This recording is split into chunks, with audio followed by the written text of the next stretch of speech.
तो hello everyone, मैं हूं शिवम द्विवेदी और आप देख रहे हैं अपना पसंदीदा चैनल ज्ञानोदय के गुरुजी। मेरे प्यारे बच्चों, आज के इस वीडियो में हम लोग बात करने वाले हैं पृथ्वी के चुंबकत्व के बारे में। और ये क्लास 12th की फिजिक्स का चैप्टर नंबर 5 जिसका नाम है चुंबकत्व एवं द्रव्य, उसका एक टॉपिक है। तो पृथ्वी का चुंबकत्व आज के सेशन में डिस्कस होने वाला है और साथ ही साथ हम बात करेंगे इसे कि कुछ इंपॉर्टेंट पॉइंट जैसे कि दिक्पात कोण क्या होता है, अंग्रेजी में इसे कहते हैं एंगल ऑफ डिक्लिनेशन। और फिर बात करेंगे हम लोग नमन कोण की, जिसे नति कोण भी कहा जाता है और इसे अंग्रेजी में कहते हैं एंगल ऑफ डिप। क्या इतना ही नहीं, उसके बाद हम लोग बात करेंगे इसके 36 घटक की। 36 घटक का मतलब पृथ्वी के चुंबकीय क्षेत्र के 36 घटक। तो इसे अंग्रेजी में कहते हैं कि horizontal component of earth's magnetic field. तो आज के सेशन में इतनी सारी चीज़ों को डिस्कस करने वाले हैं, लेकिन मुझे ये बात बहुत अच्छे से पता है कि आपको ये भी नहीं पता होगा कि चुंबकीय याम्योत्तर क्या होता है और साथ ही साथ भौगोलिक याम्योत्तर क्या होता है। तो आज के सेशन में हर उस पॉइंट को डिस्कस करने वाले हैं हम जिसमें आप लोगों को समस्याएं हो जाती हैं। तो चलिए फिर बिना देर के हुए आज के सेशन को शुरू करते हैं, क्योंकि गुरुजी हैं तो संभव है। चलिए बच्चों शुरू करते हैं। और हाँ, आपने अगर पिछले वीडियोस को नहीं देखा है ना, lecture number 1, lecture number 2, lecture number 3 और हमारे पिछले चैप्टर्स, तो फिर आपको नीचे डिस्क्रिप्शन बॉक्स में लिंक मिलेगी, जाके आप देख लेना। तो चलिए फिर शुरू करते हैं। सबसे पहले हम बात करते हैं भूचुंबकत्व की, मतलब पृथ्वी के चुंबकत्व की। बहुत सिंपल है, हमें यह बात पता है कि हमारी जो पृथ्वी होती है ये भी एक चुंबक की तरह व्यवहार करती है। तो कहीं ना कहीं पृथ्वी में भी क्या होगा, एक बड़ा सा चुंबक होगा, जिसकी वजह से क्या हो रहा होगा, वो चुंबकत्व का गुण उसमें उपस्थित होता है। लेकिन ऐसा माना गया हजारों साल पहले कि जो पृथ्वी होती है उसके अंदर एक बड़ा सा चुंबक होता है और उसके जैसे किसी चुंबक के 2 ध्रुव होते हैं वैसे उस चुंबक के भी 2 ध्रुव होंगे। ऐसा हजारों साल पहले माना गया। लेकिन फिर मुझे ये आगे चल के धीरे धीरे पता चला कि अगर पृथ्वी के अंदर एक बड़ा सा चुंबक है तो पृथ्वी माता तो भैया इतना गर्म होती है, और हम लोगों ने पढ़ रखा है कि अगर किसी चुंबक को गर्म किया जाए तो उसका चुंबकत्व का गुण खत्म हो जाता है। तो ये तो भ्रम हो गया ना कि अगर पृथ्वी इतनी गर्म है तो क्यों उस चुंबक का गुण समाप्त नहीं होता, ये भी मन में एक सवाल आया। फिर उसके बाद कुछ सालों बाद वैज्ञानिकों ने एक खोज निकाला कि जो पृथ्वी है, पृथ्वी के अंदर, जैसे मान लीजिए कि हमारी पृथ्वी है, इसकी क्रोड जो ये बाहरी वाली अंदर ये हमारी मान लीजिए ये वाली सतह है अंदर की, इसके अंदर कुछ धातुएं हैं और माना उन्होंने कि भैया वो Fe है, मतलब वो लोहा है। और उसके बाद मान लिया कि भैया वो निकिल भी है ना। लोहा और निकिल 2 धातुएं हैं और ये दोनों धातुएं इस पृथ्वी के अंदर बच्चों समाहित हैं पिघलित अवस्था में, मतलब बात करें तरल अवस्था में, है ना, कि ये पिघली हुई धातुएं अंदर भरी पड़ी हैं। तो ये तो सिंपल सी बात थी। अब देखते हैं यहाँ पे बोर्ड पे क्या लिखा हुआ है। लिखा है बच्चों कि पृथ्वी के चुंबकीय क्षेत्र का क्या कारण है, ये बहुत स्पष्ट नहीं है, इसीलिए एग्जाम में पूछा ना के बराबर जाता है। लेकिन अगर इसको 2 मिनट नहीं देंगे तो आगे का टॉपिक समझ में नहीं आएगा। उसके बाद प्रारंभ में यह सोचा गया कि पृथ्वी का चुंबकीय क्षेत्र इसके अंदर बहुत गहराई में रखे एक विशाल चुंबक के कारण होता है। जैसे मैंने बताया कि बड़ा सा चुंबक होता है, ऐसा सोचा गया, पर ऐसा नहीं था। फिर उसके बाद जो लगभग पृथ्वी के घूर्णन अक्ष के अनुदिश रखा है, मान लिया कि ये इसका घूर्णन अक्ष होता है पृथ्वी का और इसी के अनुदिश ऐसे लगभग रखा गया है, ऐसे चुंबक मान लिया गया। फिर ऐसा नहीं हुआ। फिर उसके बाद, परंतु यह सरलीकृत चित्र निश्चित रूप से सही नहीं है। जो आपको ये दिखाई दे रहा है चित्र, ये बिल्कुल सही नहीं है। क्यों, आगे बात करेंगे। अब यह माना जाता है कि पृथ्वी का चुंबकीय क्षेत्र इसके बाह्य क्रोड के धात्विक तरलों जैसे लोहा और निकिल की संवाहक गति के कारण उत्पन्न विद्युत क्षेत्र के कारण विद्युत धाराओं के परिणाम स्वरूप अस्तित्व में आता है। मतलब अब ऐसा माना गया कि पृथ्वी के जो ये अंदर की ये सतह है, ये भरा हुआ है, इसमें क्या, निकिल और लोहा, ऐसा माना गया। ठीक है, और जिसमें क्या होते हैं भाई, गति होती है। कौन सी गति, संवाहक गति, जो कि आपने पहले के चैप्टर्स में पढ़ रखा है कि कोई भी अगर धातु है उसमें इलेक्ट्रॉनों का क्या होगा भाई, इधर से उधर जाएंगे कि नहीं, मूव करेंगे, मोशन करेंगे, और जिसकी वजह से विद्युत धारा उत्पन्न होगी। और विद्युत धारा उत्पन्न होने के कारण ही पृथ्वी क्या करती है, चुंबक की तरह व्यवहार करती है। क्योंकि अगर कोई भी तार है उसमें विद्युत धारा बह रही है तो वो चुंबकत्व के गुण उसमें पाए जाएंगे। ऐसा पढ़ा आपने, पर ये बहुत ज़्यादा इंपॉर्टेंट नहीं है। आपको सिर्फ एक लाइन यहाँ पे आज करके जाना है, समझना है, मतलब कि इसकी जो सतह है उसमें लोहा और निकिल भरा होता है और जिसमें संवाहक गति के कारण विद्युत धारा उत्पन्न होती है और तभी विद्युत चुंबकीय क्षेत्र उत्पन्न होता है। ऐसा मान के चलना है। अब हम बात करते हैं उसकी जो एग्जाम में बहुत ज़्यादा पूछा जाता है। चलिए सबसे पहले हम इस चित्र को समझेंगे, लेकिन ये चित्र ऐसे समझ में नहीं आएगा, इसे हम लोग एक ब्लैक पेज में अच्छे से बना के समझेंगे। और अब आप अपने कवर की पेटी बांध लीजिए, पेशेंस रख के थोड़ा ध्यान दे के अच्छे से समझिएगा, तभी समझ में आएगा बच्चों, ठीक है। तो मान लीजिए कि ये हमारी क्या है, हमने बना लिया कि मान लीजिए ये हमारी क्या है, पृथ्वी। वास्तव में गोल तो नहीं होती, लेकिन हमने मान लिया कि भैया ये पृथ्वी है और ये एकदम गोल है। अब हमने ये माना कि अगर ये हमारी पृथ्वी है तो इसका कहीं ना कहीं बच्चों ये एक, मान लीजिए ये हमारी क्या है, भूमध्य रेखा, जो बिल्कुल पृथ्वी को दो हिस्सों में क्या कर रही है, डिवाइड कर रही है। ऊपर वाला हिस्सा उत्तरी, नीचे वाला हिस्सा दक्षिणी। अभी आपको पता है उत्तरी गोलार्ध और दक्षिणी गोलार्ध। गोलार्ध मतलब क्या होता है, किसी गोले के दो भाग। तो ये ऊपर वाला उत्तरी, नीचे वाला दक्षिणी हो गया। सिंपल सी बात थी, ठीक है। अच्छा, ये ऊपर वाला अगर उत्तरी है तो इसमें कहीं ना कहीं यहां पर एक पॉइंट होगा, मैं उसको बोल सकता हूं कि वो हमारा ध्रुव है उत्तरीय। लेकिन उस उत्तरी ध्रुव को अलग से एक नाम दिया गया और वो नाम है भौगोलिक उत्तरी ध्रुव। मेरी बात फिर से सुनिएगा। अब मैंने क्या किया कि इसको ना ऐसे डिवाइड कर दिया, ऐसे, ठीक, इस तरीके से। और उसके बाद यहां पे हमको एक पॉइंट मिलता है और इसको हम बोल देंगे कि ये हमारा भौगोलिक उत्तरी ध्रुव है। और यहां पे हमको पता चलता है कि ये हमारा भौगोलिक दक्षिणी ध्रुव है। क्या ये बात समझ में आ गई? मैंने कहा कि ये भौगोलिक उत्तरी ध्रुव है और ये हमारा भौगोलिक दक्षिणी ध्रुव है। इसे हम लोग अंग्रेजी में कहते हैं कि जियोमेट्रिकल उत्तरी ध्रुव, मतलब नॉर्थ पोल, है ना। बट कोई दिक्कत नहीं है, हम इसको अंग्रेजी में क्या बोलते हैं बता दिया मैंने। अब आपको हिंदी में लिखना है कि भैया ये हमारा भौगोलिक उत्तरी ध्रुव है। बहुत अच्छे से समझना पड़ेगा बेटा, तभी आगे की परिभाषाएं क्लियर होंगी। बहुत आसान है। दिक्पात कोण तभी समझ में आएगा, नमन कोण तभी समझ में आएगा। भौगोलिक उत्तरी ध्रुव हो गया। इस पॉइंट को हम लोग बोलते हैं बच्चों क्या, भौगोलिक दक्षिणी ध्रुव। तो हमें उम्मीद है ये पॉइंट्स आपको क्लियर हो गए होंगे कि वो भौगोलिक उत्तरी ध्रुव और ये भौगोलिक दक्षिणी ध्रुव, ठीक है। इतनी बात समझ में आ गई। अच्छा, अब एक काम करते हैं, ये भौगोलिक उत्तरी ध्रुव और ये भौगोलिक दक्षिणी ध्रुव। अब मैंने क्या किया, पृथ्वी पे हम मान लीजिए कि पृथ्वी की सतह पर खड़े हैं, हमने एक सुई पकड़ी और उसको ना ऐसे लटका दिया। अब हम देखेंगे कि इस सुई का जो नॉर्थ वाला हिस्सा होगा वो जाएगा उत्तर की तरफ और जो साउथ वाला होगा वो जाएगा दक्षिण की तरफ, ठीक है। हमने क्या किया, एक सुई बना ली कुछ इस प्रकार से हमने एक सुई बना ली और यहां बना के मैं ऐसे रख दे रहा हूं। बच्चों बहुत अच्छे से समझना मेरी बात को, मैं क्या कहना चाह रहा हूं, ठीक।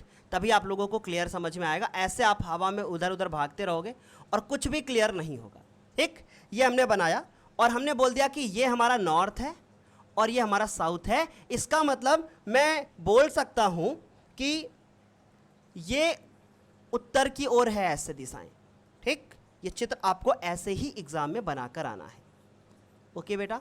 ये उत्तर की दिशा आपको ऊपर दिखाई जा रही है और दक्षिण की दिशा नीचे हो गई। अब सुई मैंने जब रखा तो वो उत्तर की तरफ जा रही थी और ये दक्षिण की तरफ जा रही थी।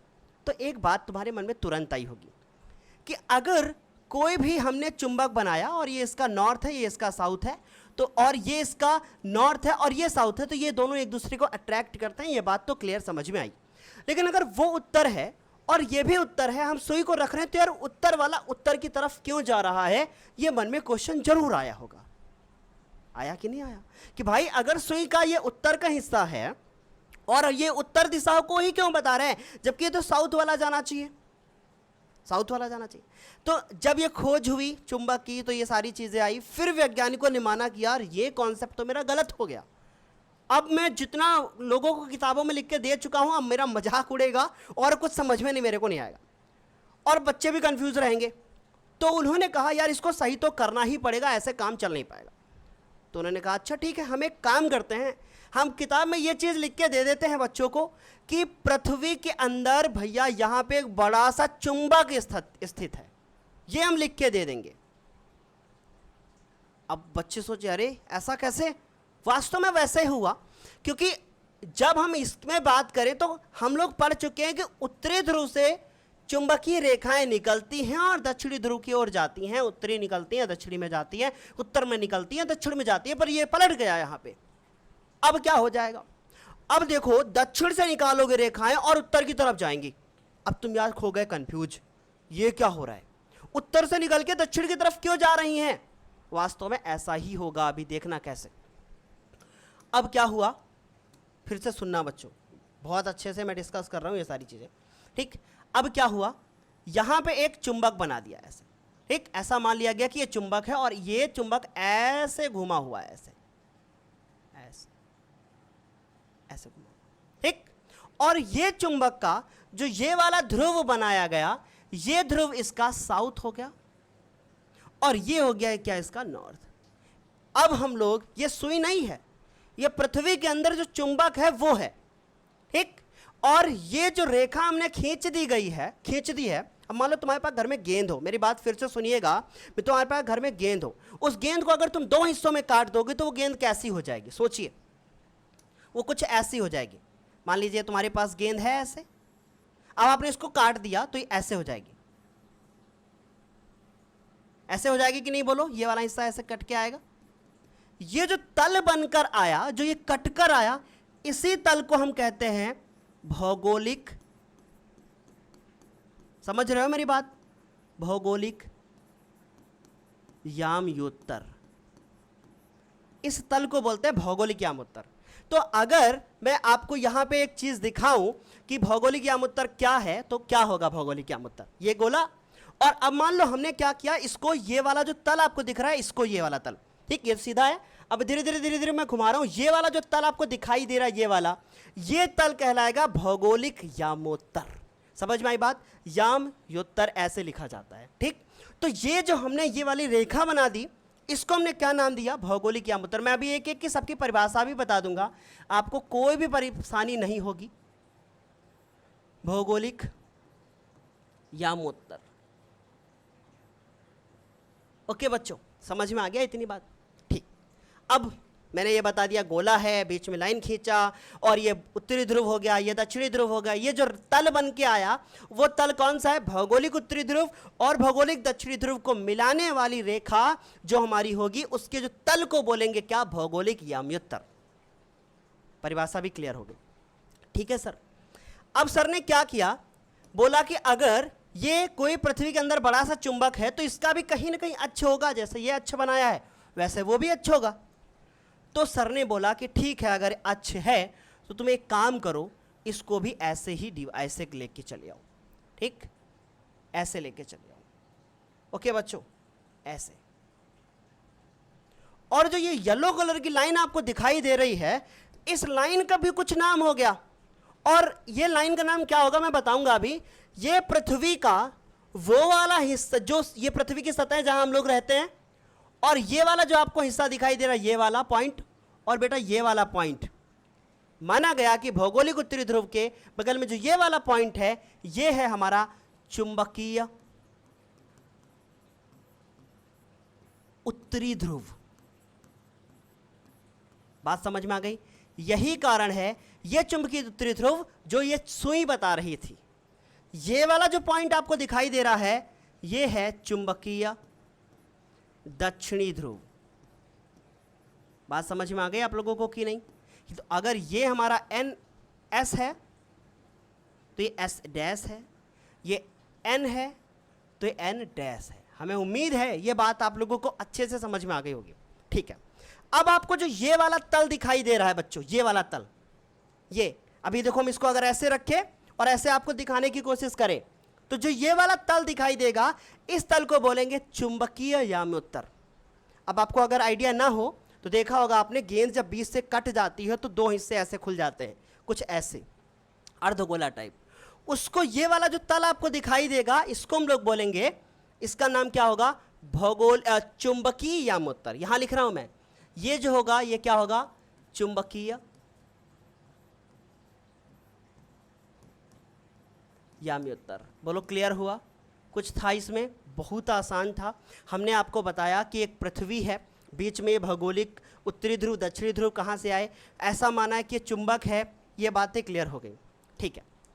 अब आपके मन में कहीं ना कहीं क्वेश्चन जरूर बसा होगा कि यार ये चुंबक वाली कहानी मेरे को नहीं समझ में आई कि ये एन और एस ऐसे क्यों है, ऐसे क्यों है। ऐसा इसलिए बताया गया कि पृथ्वी के अंदर एक चुंबक है और जो भौगोलिक उत्तरी ध्रुव और ये वाला जो चुंबक का दक्षिणी ध्रुव है, ये एक दूसरे को ऐसे अट्रैक्ट कर रहे हैं। बात समझ में आ गई?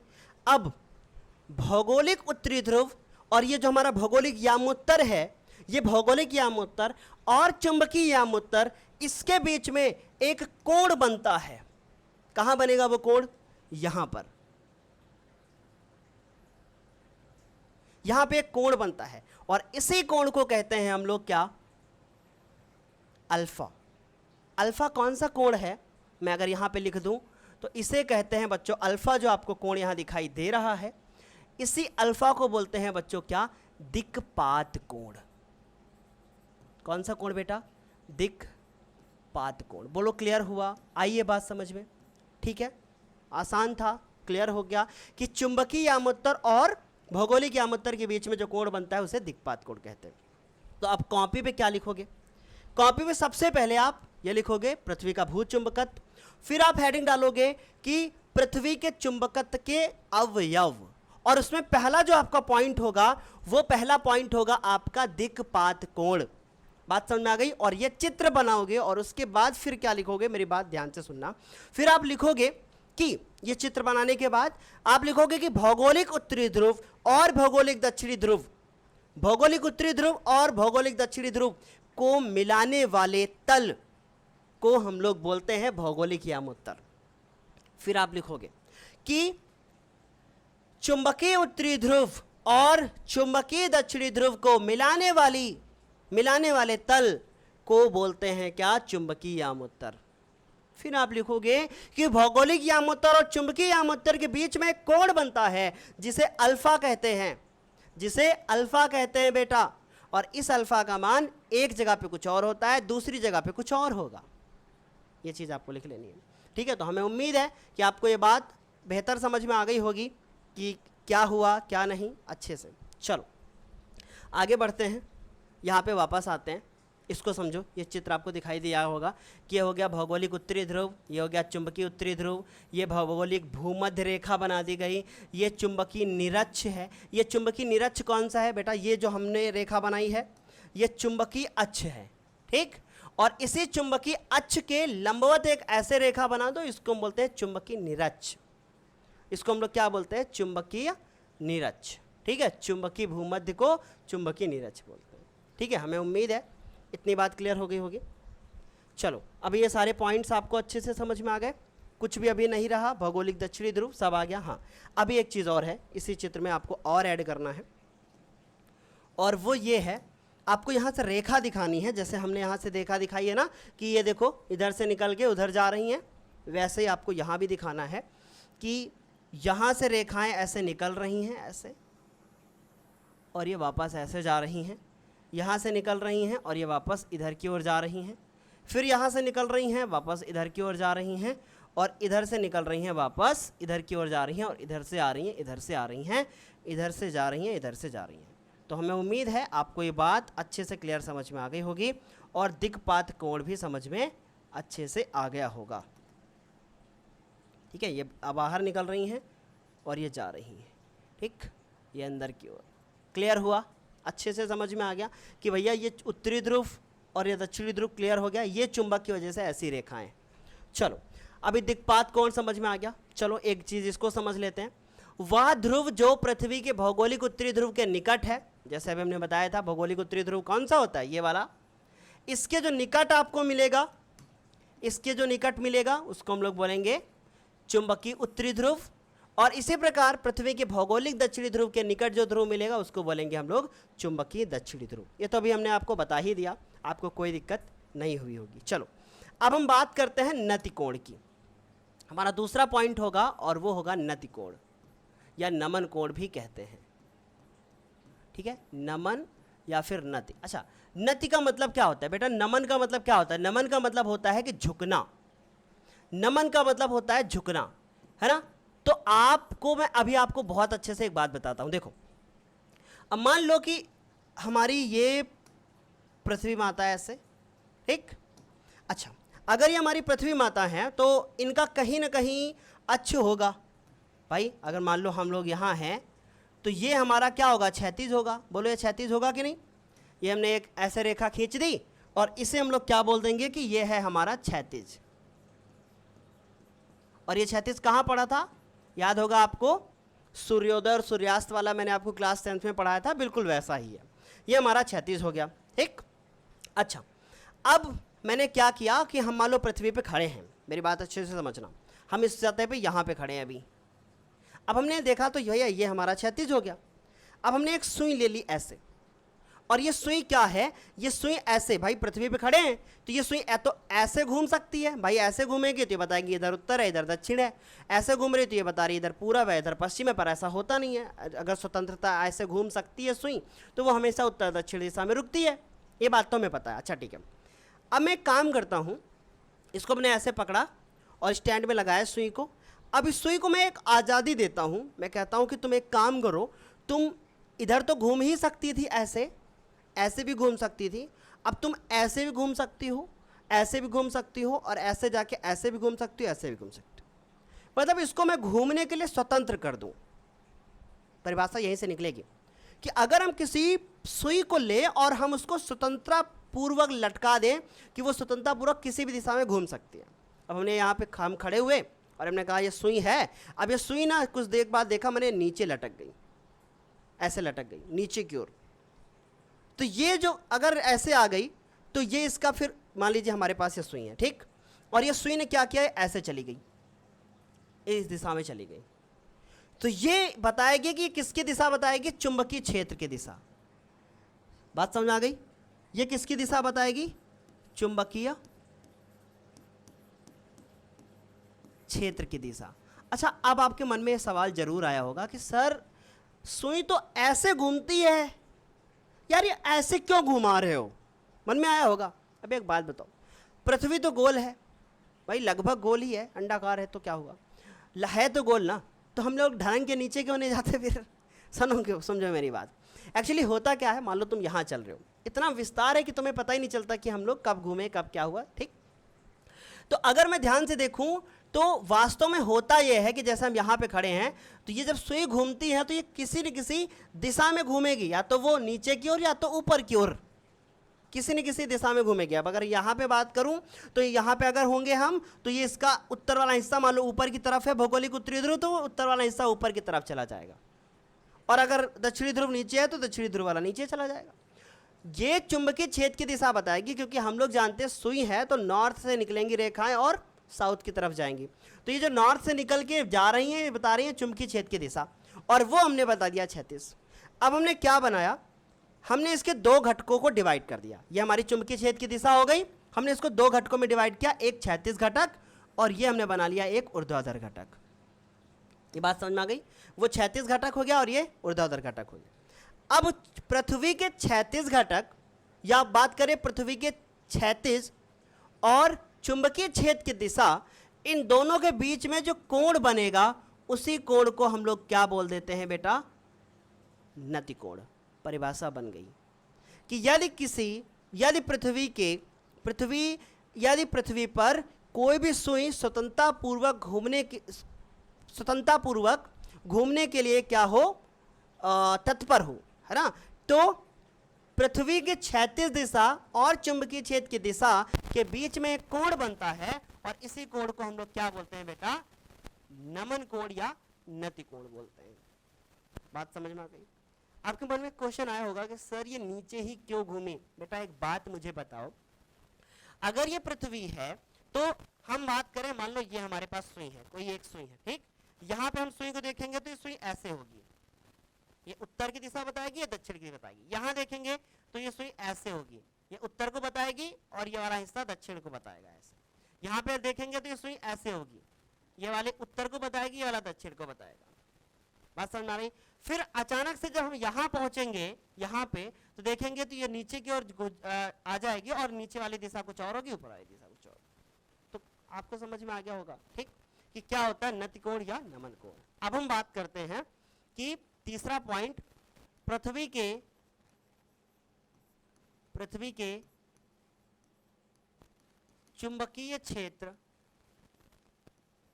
पृथ्वी के चुंबकीय क्षेत्र के क्षैतिज घटक, और ये बहुत इंपॉर्टेंट है, क्षैतिज घटक। ठीक, अच्छा समझिए, एक हमने क्या किया, ये रेखा ऐसे बनाई, ठीक, और ये क्या हो गया, पृथ्वी का क्षैतिज हो गया, और ये हो गया हमारा पृथ्वी का चुंबकीय क्षेत्र। इनके बीच में कोण बन गया जिसको हमने थीटा बोल दिया, और ये इसका क्षैतिज घटक हो गया पृथ्वी का, और ये पृथ्वी का चुंबकीय क्षेत्र हो गया। इसका ये हमने एक और घटक बना दिया, और ये हमारा हो गया ऊर्ध्वाधर घटक। ठीक, ये हमारा क्या हो गया, ऊर्ध्वाधर घटक। अच्छा, ये अगर चुंबकीय क्षेत्र की दिशा को बता रही तो ये हो गया हमारा बी। ऊर्ध्वाधर घटक को हम लोग बोलते हैं वर्टिकल कंपोनेंट, तो हमने इसको नाम दे दिया कि भैया ये हमारा बीवी है, वर्टिकल, और इसको हमने नाम दे दिया क्या, बी एच, हॉरिजॉन्टल कंपोनेंट। इनके बीच में कोण बन रहा है जिसको हम लोग थीटा बोलते हैं। ठीक, अच्छा, हम यहाँ एक लाइन लिखेंगे कि हम जानते हैं कि पृथ्वी के, यहाँ यदि हम जानते हैं कि पृथ्वी के दो चुंबकीय घटक, ऊर्ध्वाधर घटक बीवी और क्षैतिज घटक बीएच होते हैं। हमने चुंबकीय क्षेत्र को दो घटकों में बांट दिया, ये लिखना है आपको, हमने चुंबकीय क्षेत्र को दो घटकों में बांट दिया। अगर हमने इसको दो घटकों में बांट दिया तो हम तुरंत ये बात लिखेंगे कि पहला होगा हमारा क्षैतिज घटक,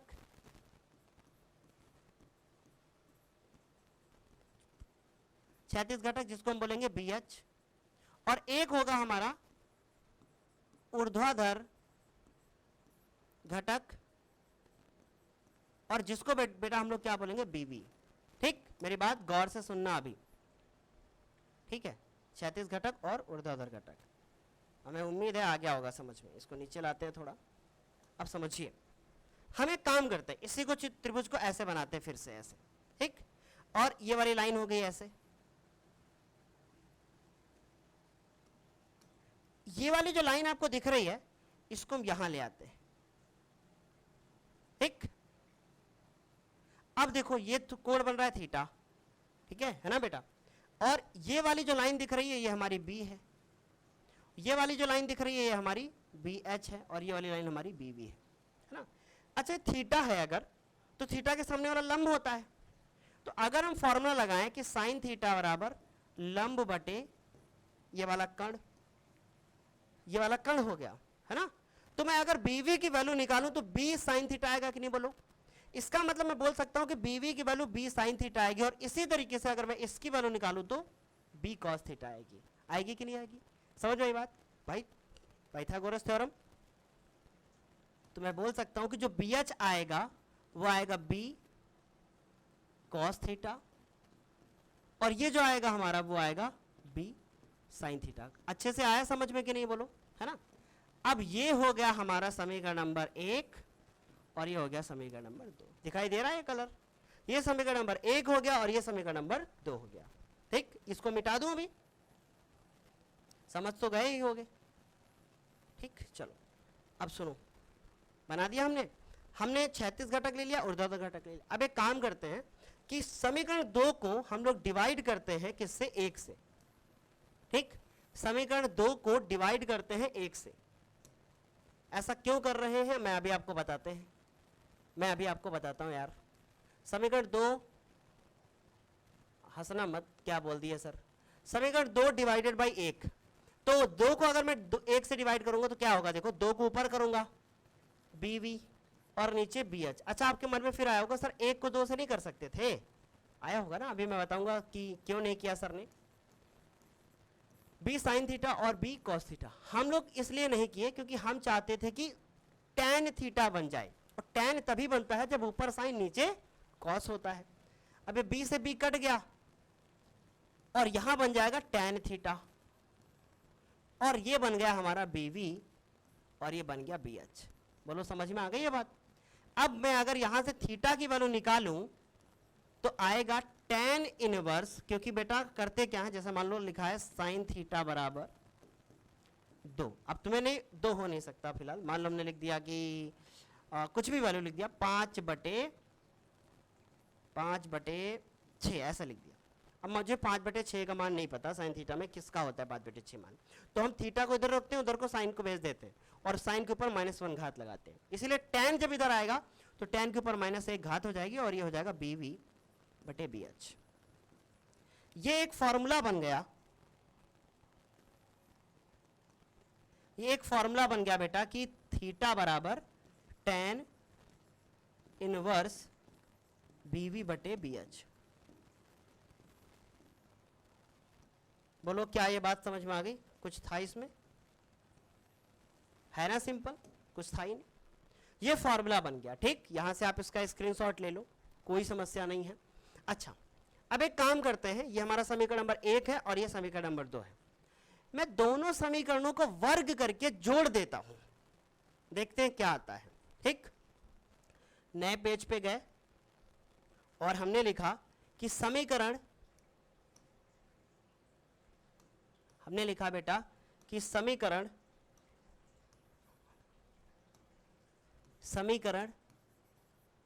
1 व 2 का वर्ग करके जोड़ने पर, अच्छा एक समीकरण क्या था b, देखो BH, तो मैं क्या करूंगा BH का स्क्वायर, ठीक। फिर ये BH वाले में क्या था साइन थीटा, नहीं कॉस था, है ना बेटा, तो B कॉस थीटा और इसका स्क्वायर, है ना, प्लस अभी जोड़ना है तो BH का भी स्क्वायर करोगे और सॉरी BV करोगे, ये BV है ना, ये आएगा B साइन थीटा और इसका भी स्क्वायर करोगे। कोई समस्या किसी को? आसान है ना। अब ये हो जाएगा हमारे पास, देखो B स्क्वायर इसमें भी आएगा और B स्क्वायर इसमें भी आएगा। हम दोनों से B स्क्वायर को निकाल लेते हैं, अंदर बचेगा cos square theta plus sine square theta, है ना, और इधर बचेगा हमारे पास B स्क्वायर H और प्लस BV का स्क्वायर, ठीक। अब यहां से अगर मैं एक काम करूं, किसकी वैल्यू निकालता हूं, मान लो हम हॉरिजॉन्टल कंपोनेंट की वैल्यू निकालते हैं, तो मेरे पास फॉर्मूला आएगा B square minus BV square. क्यों हमने हॉरिजॉन्टल ही क्यों निकाला सर, आपने हॉरिजॉन्टल ही क्यों निकाला? क्योंकि हम लोग 36 घटक ही फाइंड आउट कर रहे हैं, तो ये एक और फार्मूला बन गया यहाँ से। इसी फार्मूले को हम या करके लिख सकते हैं कि B हॉरिजॉन्टल कंपोनेंट की वैल्यू, पावर कट होने की वजह से जो लिखा था वो चला गया, पर कोई दिक्कत नहीं, मैं फिर से लिख देता हूँ कि मैंने लिखा था कि B H का स्क्वायर और प्लस BV का स्क्वायर यहाँ से आया था और बराबर में था B स्क्वायर।